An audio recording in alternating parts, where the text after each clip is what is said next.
Look at this map. This isn't just an old document, it's a ghost. A blueprint of discrimination drawn decades ago, yet its spectral lines still define the contours of our cities today.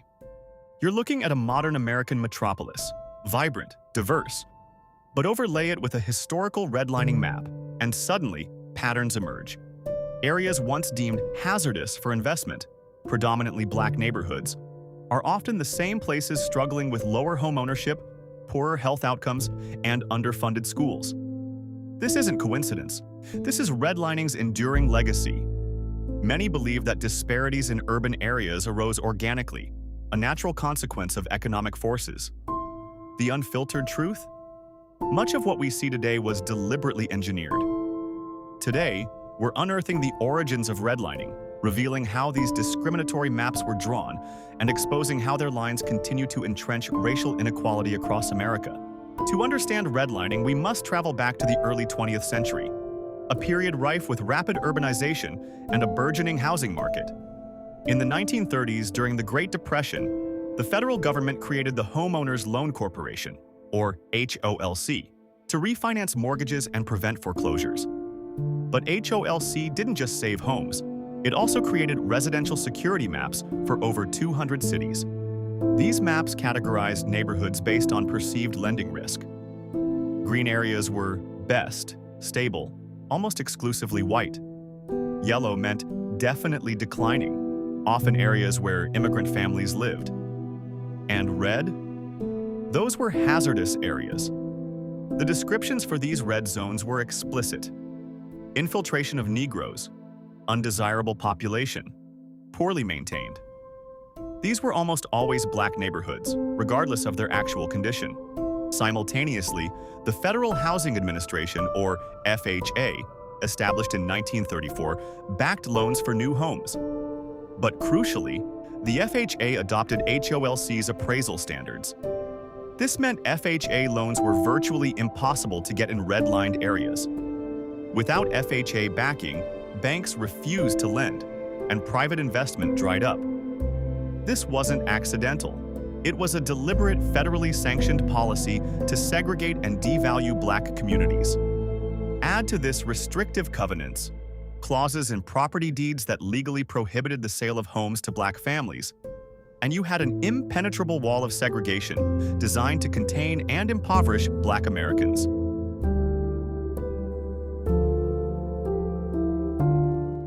Let's look at Chicago's Bronzeville, a testament to black resilience and a prime example of redlining's chokehold. In the early 20th century, Bronzeville was a thriving black metropolis.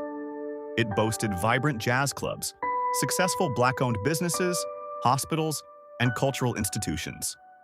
It was a beacon for migrants from the South, a place where black talent and entrepreneurship flourished. Yet despite its vibrancy, HOLC maps classified virtually all of Bronzeville as hazardous. Mrs. Clara Mae Johnson, whose family moved to Bronzeville from Mississippi in the 1940s, recounted her father's frustration. He had a good job, worked hard every day. He wanted to buy the house next door, build something for us. But the bank, they just laughed at him. Said the neighborhood was too risky. Too many of us. Clara Mae's family lived in that same rented home for generations, paying rent, but never building equity.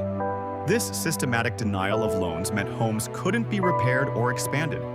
Businesses couldn't secure capital to grow, and residents couldn't build generational wealth through homeownership, the primary way Americans typically accumulate assets. Over time, as opportunities and investment were funneled exclusively into white, green-lined neighborhoods, the physical infrastructure of places like Bronzeville began to crumble, and economic opportunities dwindled. The once vibrant streets slowly bore the scars of deliberate disinvestment. This wasn't urban decay, this was deliberate economic strangulation. The lines drawn on those HOLC maps may seem like dusty relics, but their impact continues to resonate today, shaping the very fabric of American society. The wealth gap between black and white families is stark, and a significant portion of it can be traced directly back to redlining. While white families were building equity through FHA-backed homeownership in appreciating neighborhoods, black families were denied that same opportunity, trapped in areas systematically devalued. Beyond wealth, redlining laid the groundwork for today's disparities in education, healthcare, and environmental justice. Formerly redlined neighborhoods often have fewer high-performing schools, limited access to fresh, healthy food, and are disproportionately exposed to environmental hazards like pollution and industrial waste, a phenomenon known as environmental racism. These communities, already weakened by generations of disinvestment, are also prime targets for gentrification, pushing out the very residents who managed to weather decades of systemic neglect. The invisible lines of redlining have become deeply ingrained structural inequalities. Redlining is not a historical footnote. It's an active ingredient in the challenges we face as a nation. It's a powerful reminder that policy decisions, however old, cast long, persistent shadows. We urge you to research the history of housing policies in your own community. Look up old HOLC maps of your city. See where those red lines were drawn, and compare them to current socioeconomic indicators. You might be shocked at how directly they correlate. Understanding redlining helps us recognize that urban decay isn't simply a matter of individual choices, but the consequence of deliberate, discriminatory policy. It's about recognizing the invisible lines that continue to define opportunities and outcomes for millions of Americans.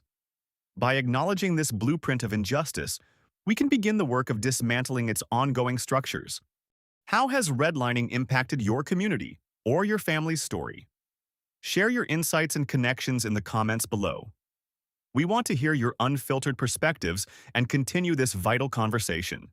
Don't forget to like this video, subscribe to Black History Unfiltered for more untold stories, and share this episode with someone who needs to understand the deep roots of inequality. Until next time, keep seeking the unfiltered history.